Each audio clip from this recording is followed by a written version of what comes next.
Hello दोस्तों, देखिए आज हम क्लास 10th के जो एनसीईआरटी बेस्ड सिलेबस है उसके बारे में डिस्कस करेंगे।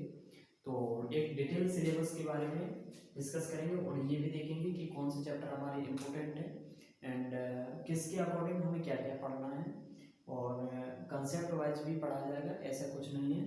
ओके, तो ये पहली बात तो ये क्लियर कर दी जाए कि एनसीईआरटी बेस्ड है एंड हिंदी और इंग्लिश मीडियम दोनों के लिए इनफ भी है। ओके, तो जैसे फर्स्ट चैप्टर हमारा रियल नंबर्स, ठीक है।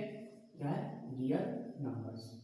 रियल नंबर में हम क्या पढ़ेंगे? रियल नंबर्स में सबसे पहले ये जानिए कि रियल नंबर है जो वास्तविक संख्या होती क्या है। ओके, वास्तविक संख्या कितने टाइप की होती है?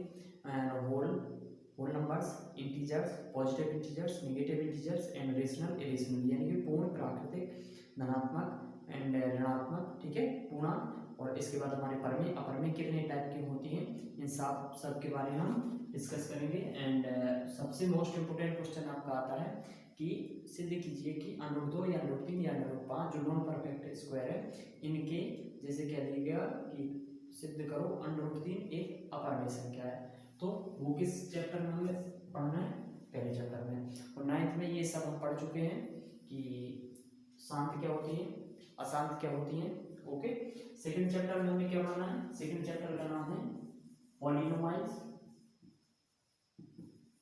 ओके, पॉलिनोमाइज में हमें पढ़ना क्या? बहुपद। अब बहुपद में सबसे पहले ये देखेंगे कि शून्य कैसे निकाल सकती है और गुणांक क्या होते हैं, ये पढ़ेंगे। और फिर उसी क्वेश्चन में जो है वो पूछेगा कि बताइए शून्य को और गुणांकों के मध्य संबंध स्थापित करो। ओके, शून्य जिसे हम मूल या रूट भी कहते हैं। और थर्ड चैप्टर हमारा क्या है? थर्ड चैप्टर है टू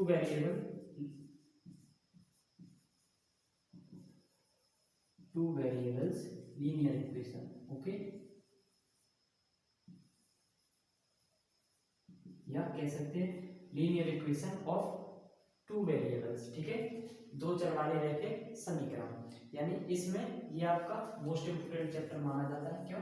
क्योंकि इसमें आपको 3 टाइप के जो मेथड पढ़ाए जाते हैं, ठीक है, क्वेश्चन को हल करने के लिए। सबसे पहले प्रतिस्थापन, उसके बाद विलोपन और थर्ड होती है पचगुणा। ठीक है, प्रतिस्थापन जिसको इंग्लिश में बोला जाता है एलिमिनेशन में, हमारे प्रतिस्थापन को क्या बोलते हैं? Substitution method. और सबसे पहले हमारा था सब्स्टिट्यूशन मेथड, इसके बाद आता है एलिमिनेशन मेथड और थर्ड आता है क्रॉस मल्टीप्लिकेशन। ठीक है, तो ये 3 टाइप की विधियां हम किस में पढ़ेंगे? थर्ड चैप्टर में हमारा। और इसके बाद जितने भी आपके समय दूरी वाले क्वेश्चन है, नाव धारा, बोटन स्ट्रीम वाले क्वेश्चन है और कार वाले क्वेश्चन है, ये सब हम किस में पढ़ेंगे? और द्वंद्व वाली संख्या वाले क्वेश्चन होंगे, हमारे भिन्न वाले होंगे कि किसी भिन्न के अंश में 2 जोड़ दिए जाए, हर में 3 घटा दिया जाए तो भिन्न हमारी 5/6 हो जाती है। ये सभी टाइप के क्वेश्चन हमें किस चैप्टर में कंप्लीट करेंगे? थर्ड चैप्टर में। ओके, इसके बाद हमारा फोर्थ चैप्टर क्या आया? द्विघात समीकरण, जिसको इंग्लिश में बोला जाता है क्वाड्रेटिक इक्वेशन। क्या बोला जाता है? क्वाड्रेटिक इक्वेशन, क्वाड्रेटिक द्विघात समीकरण। इसके लिए सबसे आपको एक फॉर्मूला दिया गया है, x⁻b √b² - 4ac upon 2a। ठीक है, इसके द्वारा हम किसी भी द्विघात समीकरण के मूल या शून्य फाइंड आउट कर सकते हैं। ठीक है, इसकी जरूरत क्यों पड़ी? क्योंकि कोई भी द्विघात समीकरण ऐसा नहीं कि उसके फैक्टराइजेशन यानी गुणनखंड की सिंपल विधि से हम उसको सॉल्व कर सके। तो हमें ये कौन सी, और एनसीईआरटी की बुक आने से पहले जो ओल्ड बुक में है उसमें इसका नाम द्विघात समीकरण नहीं दिया गया था। ठीक है, यानी द्विघाती सूत्र नहीं कहा गया था, उसमें कहा गया था श्रीधराचार्य विधि। ठीक है, तो फोर्थ चैप्टर में हमें क्वाड्रेटिक इक्वेशन जो है हमारा, उसमें हमें इसके बारे में फाइंड आउट करना है। तो ये भी देखना कि मूलों की प्रकृति कैसी होती है, मूल वास्तविक कैसे होते हैं, काल्पनिक कैसे होते हैं और बराबर कैसे होते हैं। ठीक है, पढ़ते हैं फिफ्थ चैप्टर जो है आपका अरिथमेटिक प्रोग्रेशन, जिसको इंग्लिश में क्या बोलते हैं? एपी। तो एपी की जरूरत क्या पड़ी? जैसे आपको कह दिया जाए बताइए 1 2 + 3 + 4 + 5 + 6 ... कोई कहते हैं कि बताइए ऐसे 1000 पदों तक या 100 पदों तक, अब बताइए इसका योग कितना होगा? तो इसके लिए हमें किसकी जरूरत पड़ी? एपी के, यानी समांतर श्रेणी अरिथमेटिक प्रोग्रेशन, 100 पदों का योग। ओके, a + n - 1 × d, ये हमारा nवां पद होता है, लेकिन जब पदों का योग लगाना हो Sn = n/2 1/2 and 2a + n - 1 × d। Okay, और nवां पद, अंत से nवां पद, और हमारा क्या पदों का योग। किस में पढ़ेंगे हम? समांतर श्रेणी में। इसके बाद आएगा हमारा त्रिभुज, कौन सा चैप्टर? ट्रायंगल। ट्रायंगल चैप्टर में हमने क्या क्या स्टडी करना? ट्रायंगल चैप्टर में सबसे पहले ये जानेंगे कि त्रिभुज के प्रॉपर्टीज क्या होती है, इसके गुण क्या होते हैं और इसकी कसौटियाँ यानी इसकी कंडीशनें कितने टाइप की होती है। ठीक है, सबसे पहले हम इसकी त्रिभुज की समरूपताओं के बारे में पढ़ेंगे, उसके बाद त्रिभुज का एरिया निकालना सीखेंगे। ठीक है, ये मोस्ट इम्पोर्टेंट चैप्टर है हमारा। क्यों? इससे परीक्षा में बहुत ज़्यादा पूछा जाता है, काफ़ी नंबर का आता है इससे। ठीक है, तो छठवां चैप्टर क्या हमारा? ट्रायंगल। इसमें हमें एरिया फाइंड आउट करना सीखना और हमें क्या सीखना है कि जितने भी हमारे इसमें थेसिस हैं, प्रमेय हैं, वो सभी किस में रखी हुई? त्रिभुज की, और सभी त्रिभुज के बारे में ही है, क्योंकि चैप्टर का नाम ही आपका क्या है? त्रिभुज। सातवां चैप्टर क्या? निर्देशांक ज्यामिति, जिसके इंग्लिश में बोलते हैं कोऑर्डिनेशन ज्योमेट्री। Coordination geometry. ठीक है, निर्देशांक ज्यामिति में हम क्या पढ़ेंगे? निर्देशांक ज्यामिति में सबसे पहले ये जानेंगे चतुर्थांश क्या है। चतुर्थांश के जानने के जस्ट बाद हम देखेंगे अंतर्विभाजन, बाह्य विभाजन आ जाएगा। उसके बाद आ जाएगा दो बिंदुओं के बीच की दूरी।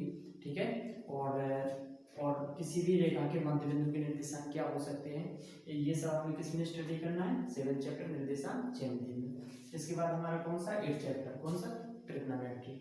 इसको क्या कहेंगे? ट्रिगोनोमेट्री। त्रिकोणमिति हमारा 8वां चैप्टर है। त्रिकोणमिति हम पहले भी पढ़ चुके हैं, 9th जो है। साइन कोस टेन के बारे में हम अच्छे से जानते हैं। साइन कोस टेन का यूज करना सीखना है। साइन को कॉस के पदों में बदलना, कॉस को टेन के पदों में, टेन को कॉट के पदों में, यानी 6 की 6 जो हमारी ये होती हैं, इनको आपस में बदलना सीखेंगे। और 3 जो फॉर्मूले होते हैं, sine square theta plus cos square theta equal to 1, और sec square theta minus tan square theta equal to 1, and third होता है cosec square theta minus cot square theta equal to 1। 3 फॉर्मूलों के बेसिस पे ही आपको क्वेश्चन, इससे बाहर आपको एक भी नहीं है। ठीक है, और नौवां है हमारा त्रिकोणमिति के कुछ अनुप्रयोग, सम एप्लीकेशन ऑफ ट्रिग्नोमेट्री। इसी को दूसरा नाम हम क्या दे सकते हैं? Height and distance. Height and distance. Height and distance.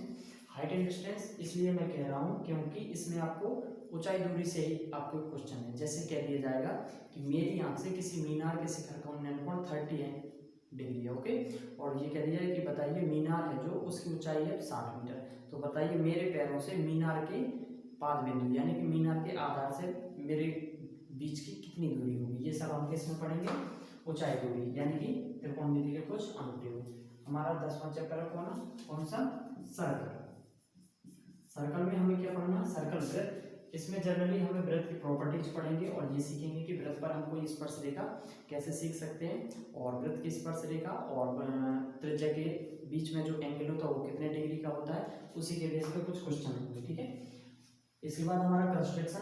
Construction क्या है? रचना है। ठीक है, किसी भी वृत्त को किसी भी रेखाखंड को, ये सेगमेंट को 2 भागों में काटना, और ओवेनिस्ट अनुस्पर्शी रेखा खींचना, और त्रिज्या अनुस्पर्शी रेखा हम किस में खींचेंगे?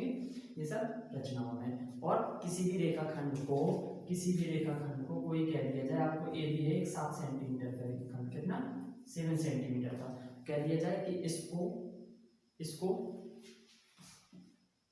7:5 के बराबर भागों में विभाजित कीजिए। तो ये सब हम किस में सीखेंगे? इसमें क्या दिया जाता है? नीचे या ऊपर की तरफ एक न्यून कोण बनाते हुए, एक्यूट एंगल बनाते हुए एक लाइन खींचेंगे और उसी में 7:5 के पार्ट काटेंगे। ऐसे सॉल्व किया जाता है। ठीक है, ये सब हम किस में पढ़ना? कंस्ट्रक्शन में। इसके बाद 12th चैप्टर है हमारा कौन सा? वृत्तों से संबंधित क्षेत्रफल, यानी area related to circles. Area related to circle में क्या स्टडी करना है कि वृत्तों से संबंधित जितने, यानी कि हमारे त्रिज्यखंड हुआ, वृत्तखंड हुआ, सेगमेंट हुआ, इन सबको हम किस में स्टडी करेंगे? वृत्तों से संबंधित क्षेत्रफल, यानी area related to circle. 13 chapter क्या? पृष्ठीय क्षेत्रफल और आयतन, सरफेस एरिया एंड वॉल्यूम। हमने अभी तक 9th में जो घनघनाभ, शंकु, बेलन हमने पढ़ रखे हैं, यानी क्यूब, क्यूबॉइड, कोन, सिलेंडर, इन सब के बारे में डिटेल डिस्कशन हो चुका है। ठीक है, तो उनका हमें पृष्ठीय क्षेत्रफल और आयतन यानी धारता, ये हमें निकाल के किसमें देखना है? 13 चैप्टर में। इसके बाद 14 है क्या? देखिए, इसको कहा जाता है इंग्लिश में कंस्ट्रक्शन।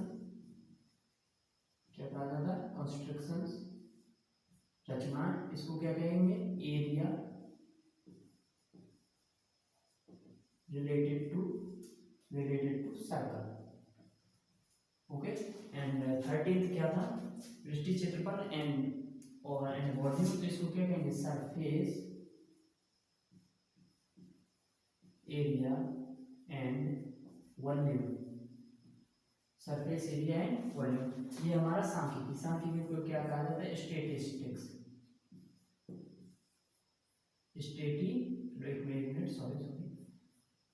स्टैटिस्टिक्स सांख्यिकी, ठीक है।